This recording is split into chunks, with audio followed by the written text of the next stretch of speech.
Ground training होती है और हम पौधों को ट्रांसफर कर लेते हैं ग्राउंड से, तब वहाँ कुछ रूट बचती है और उसमें से प्लांट ग्रो होते हैं। और उसी तरह एक प्लांट ग्रो हुआ था और उसको मैंने इस रॉक के साथ जकड़वा लिया था। रॉक पे मैंने स्लॉट बनाया और उसी स्लॉट में उस प्लांट को फिक्स कर दिया था, आप देख सकते हैं। और वो फिक्स हुआ प्लांट अब वहाँ से भी मैं ट्रांसफ़र करके नए घर पे ले आया हूँ और ये निगलेक्ट सा पड़ा रहा था। कभी कभी दिखता था तो मैं उसका ट्रिमिंग कर लेता था बैलेंस के लिए। अब आज भी वही करने वाला हूँ दोस्तों। यहाँ देखिए, यहाँ हम उसको ट्रिम कर लेंगे। ट्रिम मैं कर रहा हूँ क्योंकि ये ग्रोथ स्टेज में है, जबकि अब विंटर भी स्टार्ट हो चुका है। फिर भी मैं ये स्टेप ले रहा हूँ क्योंकि यहाँ ज़रूरत है बैलेंसिंग की। अब बैलेंसिंग नहीं करेंगे तो फिर प्लांट अनबैलेंस होके हम खो भी सकते हैं। तो ये कभी भी किसी भी सीजन में किया जा सकने वाला वर्क है, प्लांट को बैलेंस करना दोस्तों। अगर ज़रूरत है तो कर ही देना पड़ता है।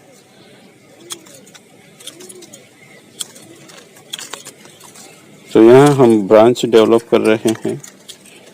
ऐसे ही प्लांट ग्रो हो गया था तो मैंने रॉक के साथ लगा दिया, स्लॉट बना के।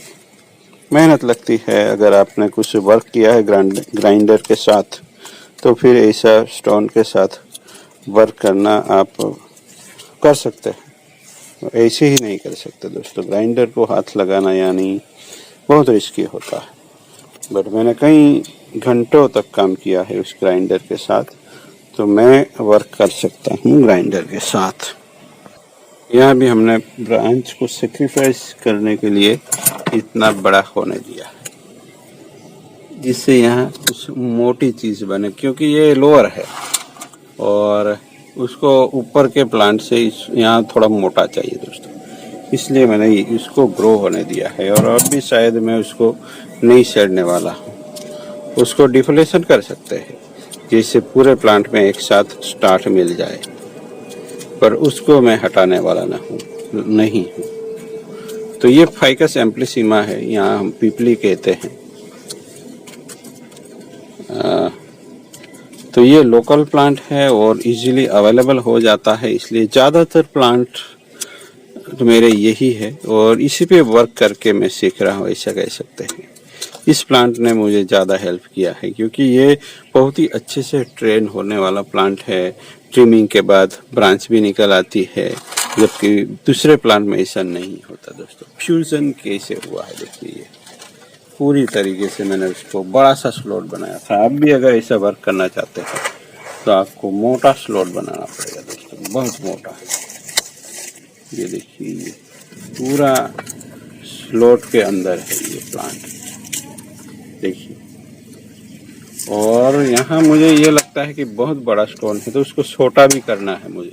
तो क्या करेंगे, मैं उस रॉक को तोड़ दूंगा यहाँ से या कट कर लूँगा ग्राइंडर से, या सही नहीं हो थोड़ा लेके उसको कार्विंग करने की कोशिश करूँगा जिससे उसका वेट कम हो जाए और कुछ और अट्रैक्टिव लुक आए, क्योंकि ये थोड़ा अलग स्टोन है और बड़ा है। हैंडलिंग जैसे तैसे करके मैंने ऊपर रखा है अभी भी टर्न टेबल पे, नहीं तो ये मुश्किल था मेरे लिए भी। ये रूट नहीं चाहिए हमें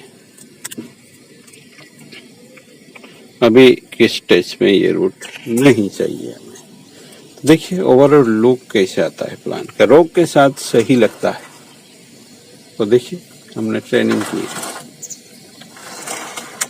यहाँ त्रिशूल सा लग रहा है तो हो सकता है मैं आगे चल के इन त्रिशूल को हटा दूं, यहाँ से काटो या यहाँ से काटो, ये नौबत आएगी दोस्तों। इसीलिए मैं कहता हूँ दोस्तों कि हमेशा कुछ दूरी बनाए रखे ब्रांचों के बीच में। अब देखिए यहाँ इस स्टेज पे आगे सब डिसीजन लेना पड़े कि ये प्लांट रखूँ या ये रखूँ या कौन सी दो रखूँ, तो फिर ये पहले से अगर आपने सोचा होता तो आप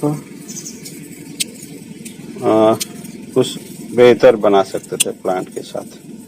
बट अभी यहाँ जो डिजाइन बना है वो अब कुछ बिगड़ेगा भी, खराब भी लगेगा, फिर धीरे धीरे डेवलप भी हो जाएगा, इसमें कोई दिक्कत नहीं आएगी। बट ये डिसीजन पहले ले लेना पड़ता है दोस्तों कि आप कौन सी ब्रांच के साथ आगे चलना चाहते हैं, क्योंकि यहाँ से 2 इंच का अंतर, और यहाँ जब ये छोटा था तो ये दूर लग रहा था मुझे, लगभग 1 इंच हो गया, और अब ये छोटा पड़ गया, तो हम उसको भी कट कर सकते हैं, उसको भी कट कर सकते हैं, कुछ भी आगे जो अच्छा लगे। रो के साथ जब हम कोई कंपोजिशन करते हैं तो अद्भुत ही लगता है। आप लोग को कैसा लगता है जरूर बताना है। Thank you for watching.